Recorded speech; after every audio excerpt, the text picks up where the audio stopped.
all distinguished guests, Miklos and Matt, it is your success, the CPAC, the second edition. My friends and fellows, Laudetur Jesus Christus. In God we trust. In God we trust. After decades of liberal domination, this is a battle cry of post-liberalism, standing at the gates of the woke empire. It is our voice threatening global ideologies that try to implement top-down global management, ignoring our culture, ignoring our tradition, ignoring our religious identities, and trampling over our sovereignty. This is a strong demand to include national and religious contexts, traditions, arguments into the political sphere. And nation after nation joins this calling. Religious and national identities are rediscovered now as the only vaccination against wokeness and misery of false ideologies. Many variants of single virus, as we may have heard yesterday. In God we trust. Once was understood as a ceremonial deism by secular legal doctrine of the United States.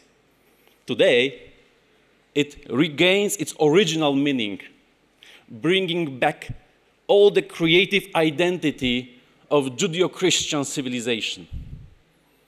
For us, conservatives, I have to say, trust in God was never, although, a blind faith, nor emotional euphoria, never an empty motto. Trust in God was always deep rational conviction that 10 commandments, individual freedom, human dignity, and a common good principle are essential parts of a common sense environment for the pursuit of individual happiness. In the dark years of totalitarian slavery that we have experienced in this part of Europe, in God we trust was a sign of hope. In time of democratic governance that we do experience, in God we trust is a political program of common sense and responsible care for common good. Forgive me those two personal stories.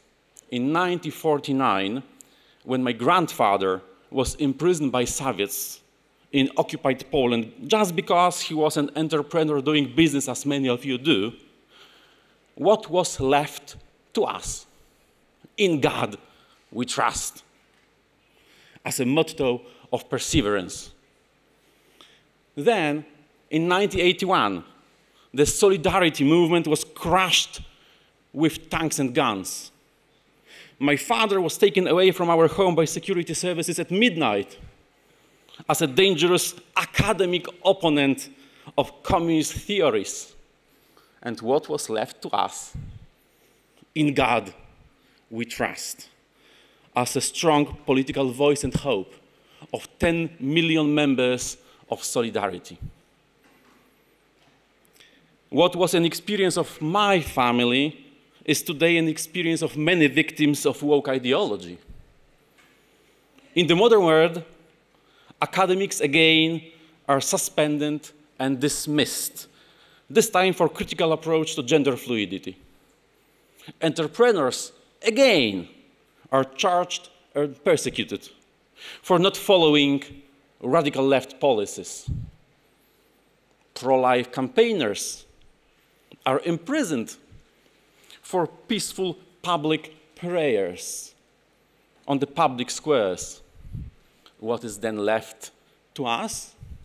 In God we trust, as a program of revival of common sense, human dignity, and natural law and natural rights.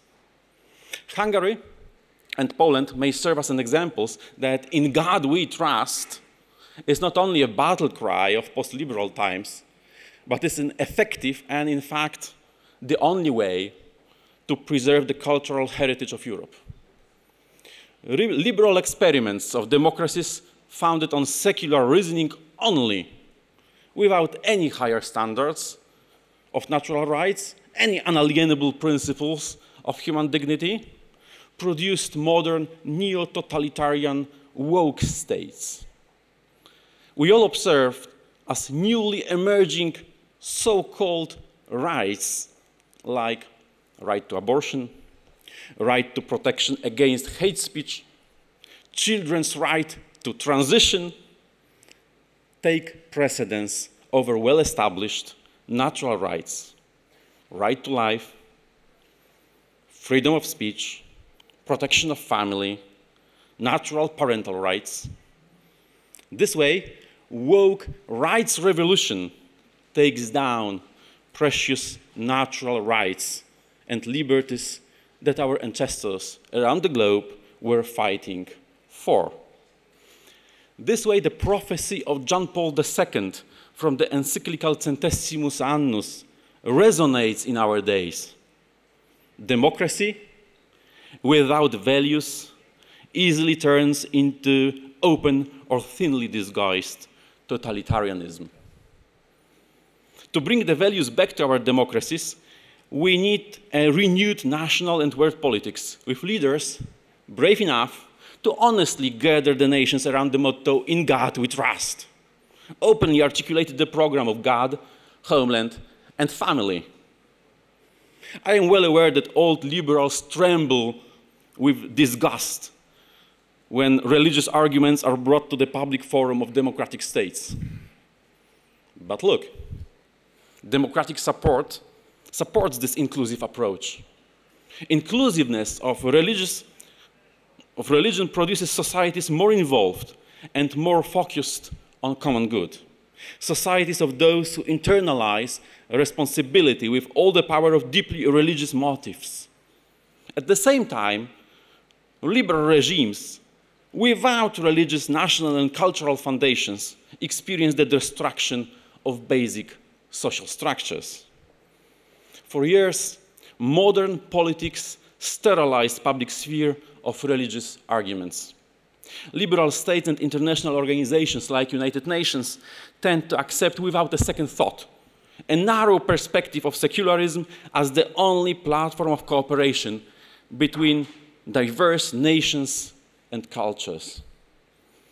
This secular language of liberal international law, liberal international politics, was born in the 1970s and received doctrinal blessing and support from John Rawls, the godfather of political liberalism of philosophy. 21st century shows how tragic this secular approach was. Democracy lost its global charm the moment it renounced its cultural, national, and religious sources, the moment it renounced religious legitimization of its laws, the moment it turned religious and honest "in God we trust" into pagan ceremonial deism. That's why we are much closer to what Jürgen Habermas stated in his polemics with Rawls. Religious traditions have special power to articulate moral intuitions. A state without access to them will cut itself off from key resources needed to fuel democracy and rule of law. The goal of this CPAC will not be achieved without a call to action. It is high time to bring this program of mainstreaming religious, national, and cultural traditions to the global level, to shake the United Nations in our booming voice with "In God we trust," to reintroduce religious and nationalist arguments and thinking into global politics. It means limiting power of centralized secularist institutions. It means draining the swamp in United Nations World Health Organization.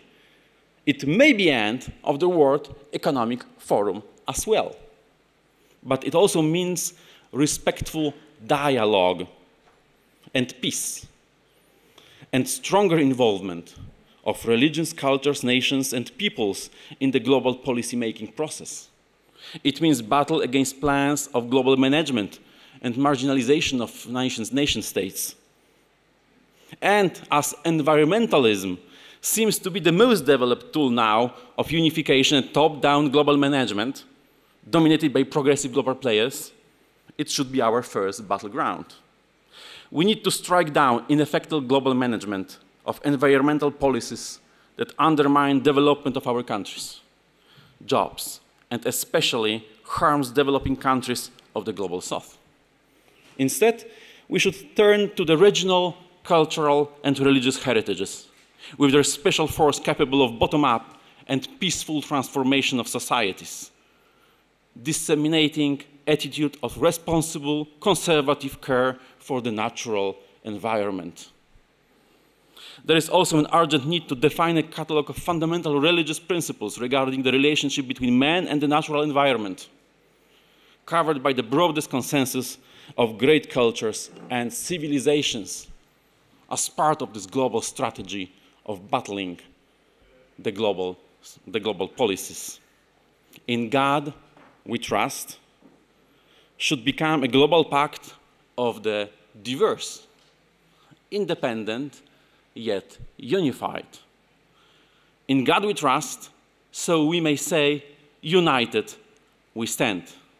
E pluribus unum. Thank you very much.